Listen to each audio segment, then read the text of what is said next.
Olá, alunos, tudo bem com vocês? Então, para essa aula de hoje, a gente está trabalhando o seguinte tema: somos todos padrãozinhos. É isso mesmo que vocês ouviram. Tentando entender como que ocorre a formação do padrão social e da forma de ver, pensar, se vestir e fazer escolhas dentro da sociedade. Então, a gente vai mergulhar um pouco dentro dessa ideia de sociedade, padrão social e construção de hábitos e costumes de cada indivíduo.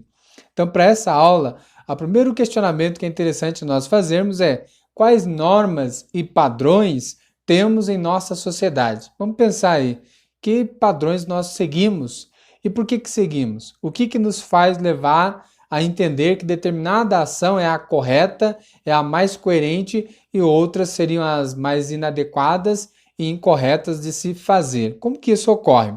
Então, para a gente entender essa ideia, normas e padrões sociais, a gente vai perceber que é através do costume, é através do dia a dia da nossa cultura, através da família, que vamos internalizando alguns valores e algumas normas e também falas, que a gente chama de bons costumes. Se a gente pensar que dentro de casa é onde tem a primeira socialização de um indivíduo, é onde ele aprende o nome dele, com licença, por favor, muito obrigado, sim senhor, sim senhora, e passa a respeitar os mais velhos, é tudo dentro dessa socialização do primeiro momento do grupo que a gente vive, que é a família.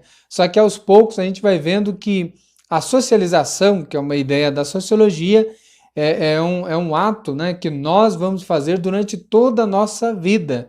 Nós, à medida que vamos vivendo, né, amadurecendo, a gente está sempre em construção, o que na sociologia a gente chama de socialização. Eu estou aprendendo sempre com o outro.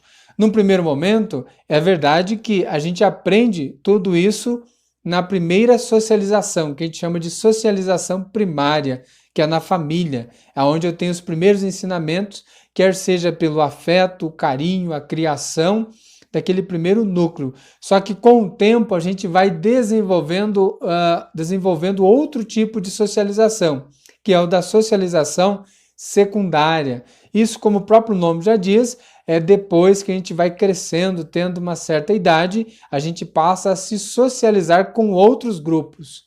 E aí eu diria, a socialização secundária, ela vai até o fim de nossas vidas, né? Estamos sempre nos socializando e aprendendo diante de diferentes situações, né, dentro da nossa vida, como por exemplo através de grupos que fazemos parte, religiosos, o ir à escola, o estar em um relacionamento amoroso, no ambiente de trabalho, ou seja, nesses vários ambientes que nós também iremos frequentar ou já frequentamos, a gente vai aprendendo um pouquinho de cada coisa. E nessa aprendizagem vai se formando padrões, o que na sociologia a gente chama de representar papéis.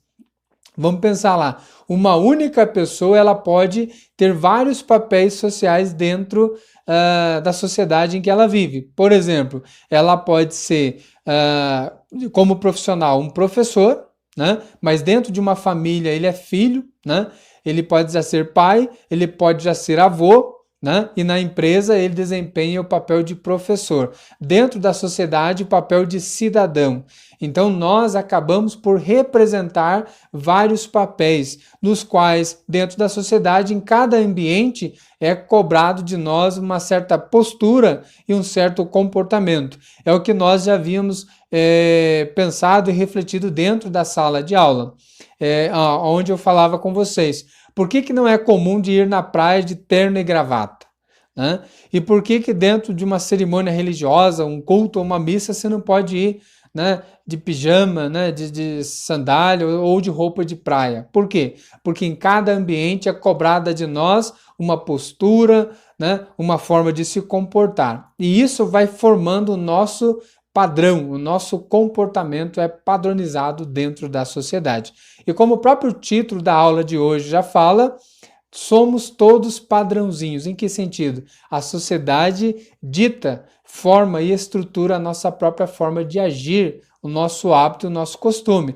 Quem nunca ouviu falar aí da ideia do tal padrão de beleza, né? Que por um bom tempo vigorou aquela ideia, né, que para ser bonita, para ser bonito, você tinha que ser branco, em termos de cor de pele, tinha de ser magro e ainda assim alto. Olha só quanta padronização: branco, magro e alto. Claro que hoje em dia isso já está se desconstruindo, até porque a ideia da beleza ela tem a sua diversidade de biotipos, né? E de acordo com a cultura de cada povo, né? De cada sociedade aí. Mas a gente vai ver que por um bom tempo vigorou essa ideia de um padrão de beleza mais europeu, alto, branco, olho claro e etc e tal. Então a ideia é a gente entender o que é padrão social e como a sociologia aos poucos vai evoluindo e vai desconstruindo algumas ideias que são meio distorcidas e que geram conflitos dentro da sociedade. Então, desde já agradeço a atenção de vocês, alunos, e até a próxima aula.